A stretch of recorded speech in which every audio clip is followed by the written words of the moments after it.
ท่านผู้ชมผลงานของผู้เก็บกำเรื่องสั้นจากแขวงหลวงพระบางสามารถคว้าได้4 รางวัลจากการแข่งขันฮูปเงาสั้นเกาหลีลาวเนื่องในโอกาสที่เฉลิมฉลองสายสัมพันธ์การทูตเกาหลีลาว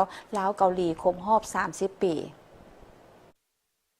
ในวันที่ 4 ธันวาคม 2025ได้มีการประกาศผลและมอบรางวัลการแข่งขันฮูปเงาสั้นสาธารณรัฐเกาหลีลาวเนื่องในโอกาสเฉลิมฉลองสายพัวพันการทูตสาธารณรัฐเกาหลีและลาวครบรอบ30 ปีซึ่งจัดขึ้นอยู่ที่โรงละครกองศิลปากรแห่งชาติกระทรวงวัฒนธรรมและการท่องเที่ยว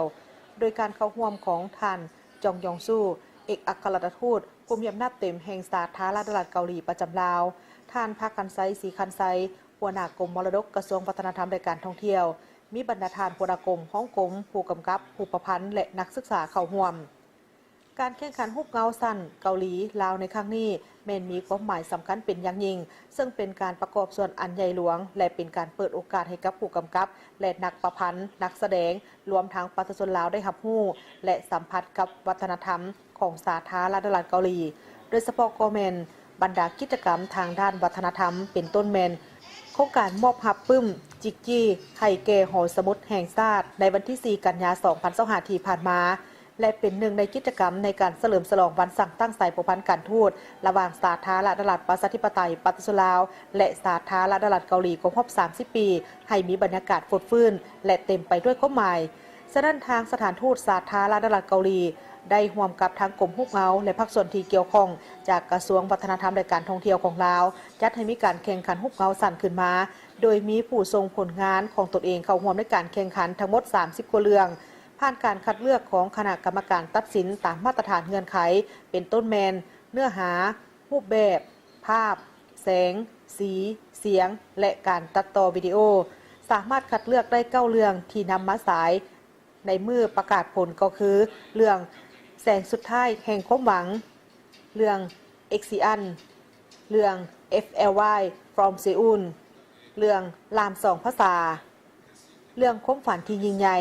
เรื่องกิมจิในไหปลาแดกเรื่องกังหันลมกับลมเรื่องสูงสุดโลดนันดาและสุดท้ายเป็นเรื่องพบกันวันใหม่ผ่านการตัดสินของทางคณะกรรมการผลการปรากฏว่าอันดับที่1ได้แก่เรื่องความฝันที่ยิ่งใหญ่เป็นผลงานของผู้กำกับนางลัดดาวันทองพันตีจากเมืองมรดกโลกหลวงพระบางอันดับ2ได้แก่เรื่องพบกันวันใหม่เป็นผลงานของผู้กำกับทันทองสุขจากมรดกโลกหลวงพระบางอันดับ3มี2เรื่องคือเรื่องลามสองภาษาและเรื่องแสงสุดท้ายแห่งความหวังสำหรับรางวัลที่1แมนได้รับโล่ใบเกียรติคุณและเงินสด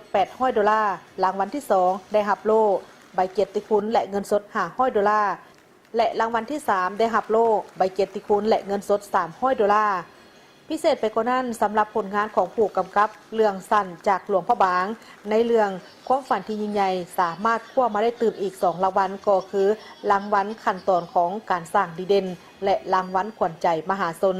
สำหรับการแข่งขันฮูปเงาสั้นในครั้งนี้เป็นการเฉลิมฉลองสายพัวพันการทูตทั้งเป็นสัญลักษณ์ของการแลกเปลี่ยนและเคารพซึ่งกันและกันต่อกับวิถีชีวิตและอาหารการกินที่เป็นมรดกทางด้านวัฒนธรรมและภูมิปัญญาของทั้ง2ประเทศตื่นอีก